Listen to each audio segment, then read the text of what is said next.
Hello, Searchies! This is your property matchmaker, Eunice Estrada.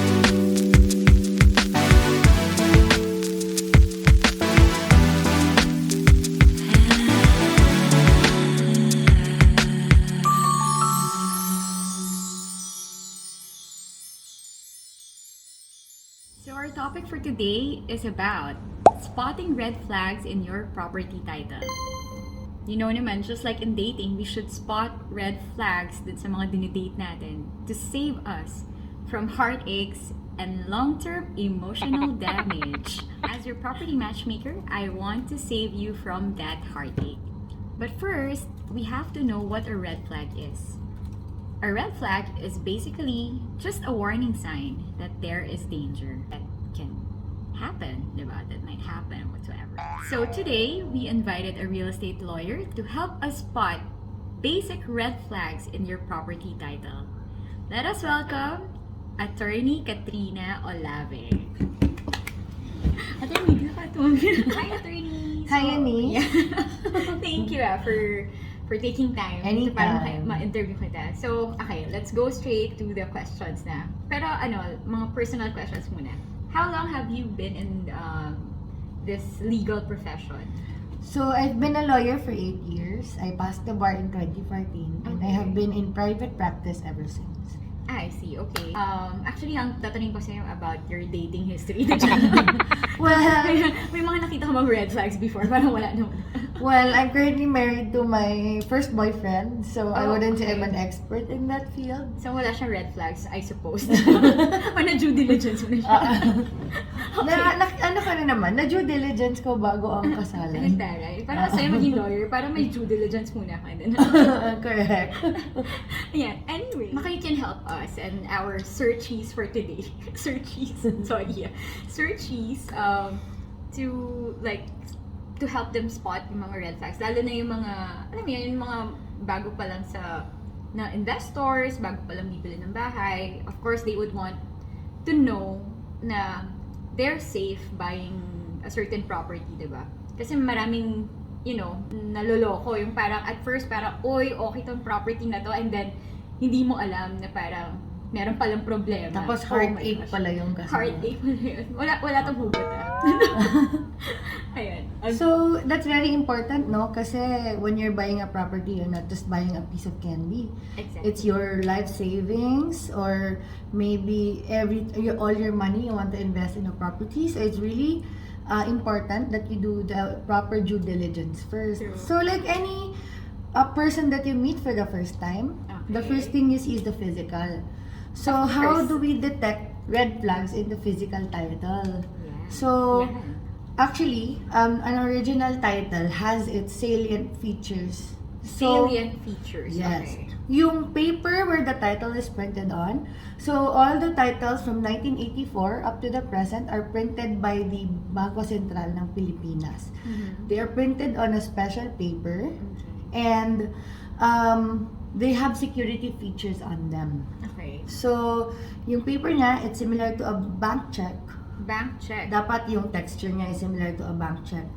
May faint watermark siya ng LRA. Marami ring mga parang objects are on it. And when you shine a UV light, magiging fluorescent yung mga fibers. So, parang money din, no? Yung mga fibers, yung mga maliit na lines and all. Okay. So, and then if you see the borders of the title, if you touch it, hindi siya flatly printed. Medyo slightly embossed siya. Slightly embossed, okay. So, those are the parang physical or more obvious to the touch na signs that the title is authentic. I see. Because currently, I think statistics show na may at least 10,000 fake titles that are going around in circulation. Wow, so my buyers gosh. really have to be wary on choosing or looking through if authentic yung title. So later on, we'll talk about how you could ensure na authentic talaga yung title mo, which goes beyond the physical. Much like when you're dating. Yeah, Siyempre, it hindi goes pa beyond physical the physical. lang. True, ang dami pa naman nagugoyo dahil sa gwapo yung So another that you can look for is The last two digits of the title number should match the page number. Ah, really? Yes, Oh my because gosh, all these okay. titles are parang recorded in a book. I see. Okay. So That's nice to know. those are one of the more obvious signs na authentic yung title. If these title numbers and the page numbers. And then also, it's helpful to check the color, di ba? The Minsan, color, okay. when you're dating, mas prefer mo yung mga moreno or fair skin types. I love So, it. how do we know yung sa skin type nung title? So, if the title is an old title, meaning it was issued before the titles were computerized, Yeah. Faint yellow yung color ng title. Oh, faint So, yellow. that's, you see na Yun parang... yung red na border. Di ba yung mga old titles? Yes. Tapos faint yellow yung color. Yes. And then typewritten yung title niya. Ah, You can okay. check. But Yeah. when it was issued, after it was computerized, and then, yun na yung mga straw white, medyo paper straw white na yung color niya, and it's a printed na ng computer yung text niya. I love the color. May straw white na. Akala ko pearl white lang. Classic white. So, okay. So, if those qualities are not met, then you should be put on guard na, okay, I might need to do either additional due diligence Yeah. or baka fake talaga yung title. Okay. Sige.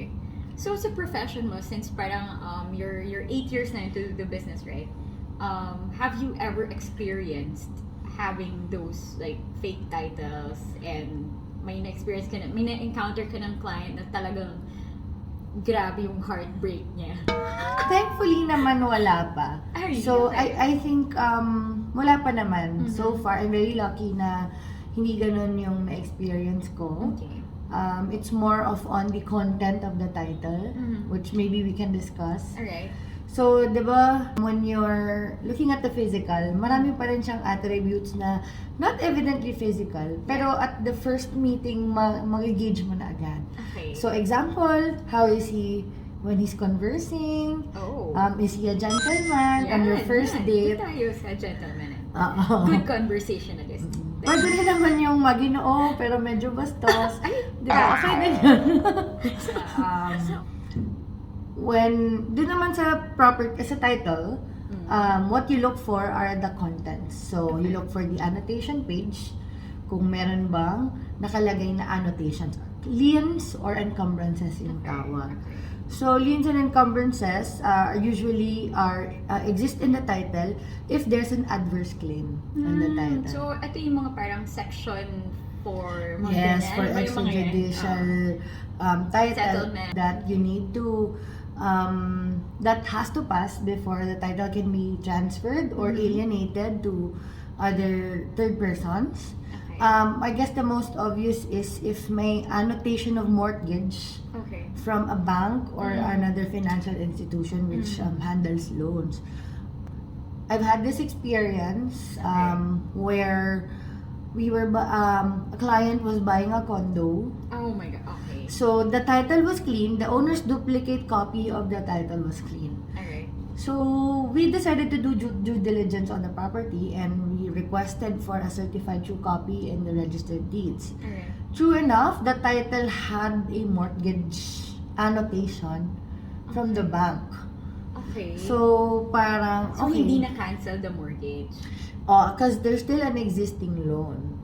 So when we went back to the seller and told them na there's an existing annotation, what they did was they paid off the loan completely and then we asked the Register of Deeds to cancel the annotation. The Only annotation. when they presented the release, the deed of release, the notice na released na yung the title from the mortgage, only then did we push through with the sale. So the lesson here is that even if you have the owner's duplicate copy, it's best to request for a certified true copy sa any dun sa Register of Deeds where the property is located. So hindi naman kailangan na ikaw yung may SPA or authorized to do that. Anyone can request for a certified title. true copy. Kasi sa certified true copy of title, doon, talagang Naka-reflect. Naka-reflect. So the latest annotations, because the owner's duplicate might not contain the annotations in the certified true I copy. see, Kasi okay. it might come later than the possession of the owner of the owner's duplicate. Okay. So, Talking about red flags, ano pa bang yung pwedeng red flags sa title? So this is a less obvious red flag. Okay. Siguro yung boundaries. Diba nakita mo dun sa title may technical description portion. Yes. So to us layman, in terms of sa sukat ng lupa, hindi natin yun maintindihan kasi puro degrees. Tsaka puro mga adjacent.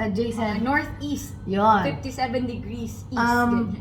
Minsan, it's also good if your budget allows it or in your time allows it, di ka nagmamadali to get the services of a geodetic engineer. That's when you have them resurvey the property and check if tama ba yung meets and bounds. Kasi sometimes, the title indicates 3,000 square meters yung binibila mo. Yeah. But upon resurvey, it's only 2,800 yung... para may 200 square meters pwede kang humingi ng difference. discount on the price. Kasi Pwede. Okay. mas maliit yung nag-turn out na value. Lalo na yung mga malalaking properties, no? Dapat talaga geodetic survey. And also, if you're going to build a structure on the property, tapos marami siyang ka-adjoin na lots, it's always good to have a relocation survey para alam mo hanggang saan ka lang magtatayo ng bahay. So, attorney, syempre, di ba, may mga blind dating din na tinatawag. Di ba? So, kung minsan may mga clients na sa photo lang nila tinitingnan and then parang game na sila magbigay ng down payment. What's your advice to those clients? Well, it's always good na makita mo in person yung tao. So, yeah, of course. Just do like the an property. ocular of the property because I've heard of horror stories na nakalagay sa title, okay naman, pag din ng picture, pero when they handed to survey, nasa bangin pala. Or nag-erode na yung lupa. Ayan So, tayo. those things really, you have to make sure na you're buying exactly what it is that na nakalagay dun sa title. Kumbaga parang sa dating may catfishing. Yeah. Oo, Parang yun. ang ganda sa photo. Uy, guys. Or ngayon, kasi pandemic, nakamask. So, kailangan. Ang ganda ng eyes. Bakit? Oo. Pero beauty is relative naman. Malay mo diba? Oo, meron namang iba na maganda, pero mas yung- gusto mo yung ugali ng ugali. ibang tao. Another red flag would be yung person who is offering the property to you. Oh, okay. So, nowadays, maraming brokers who armed with an authority to sell. Oh, yeah. Okay naman yun. That is well and good. That is allowed in their profession. I'm also a real estate broker. Okay. So, allowed naman talaga yon. But for landowners, you cannot also fault them for wanting to talk to the buyer directly. Just to make sure kung the one who is selling talaga, the registered owner in the title, Yeah. is the one authorizing the broker to True. sell the property. Yeah. So ngayon, nowadays, uso na yung Zoom. So even if abroad, you can just have a quick chat. Chat lang. I mean, you don't even have to talk about the specifics of the property. Just maybe have a quick chat and make sure that the person you're dealing with is a real person. True. Buhay pa ba ito? Kasi there are cases also na patay na yung registered owner. Pero ibebenta pa rin yung property. Oh my gosh. And that's a whole other headache when there are heirs involved. Yeah. Thanks for that, attorney, for reminding us, diba? Kasi it's better to transact with someone that alam mo yun, yung kahit paano nakita mo man lang, diba? Na it's a real person, buhay pala, totoo pala tong ka-transaction ko, diba? Lalo na, real estate involves a huge amount of money. Yes. So, it's a hard-earned money. The same goes Diba? for your brokers, diba? It should come from a trusted brokerage, diba? Like Remax Capital. Yes. Oo, and yung broker mo rin, check mo rin yung credentials. I mean, wala namang mawawala if you do that extra step to and it's always better to consult a licensed professional like a lawyer Yes. specializing in Thanks real for that. estate or Yeah. a geodetic or a licensed real estate broker. Yeah, correct. Next time, ang topic natin, red flags in choosing a broker. Kailangan kasing ganda ni yun. What? Ayun, no? Oh, diba? And Ganun. attorney, Oh, yeah. Attorney, do you have any last advice sa mga searchies natin? Searching for a property. Okay, so last advice ko lang is it's hindi masama maging cautious when it comes to dating or when it comes to buying a property. Yeah. Kasi We have the right. You have the right. Kasi ang binibitawan mo is your hard-earned money. Your heart. Your heart. What? So hindi rin dapat basta-basta yung makakakuha ng puso mo at ng pera mo. So it's always good to check and double check.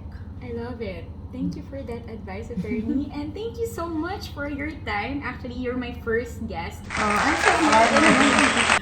here in my pseudo vlog.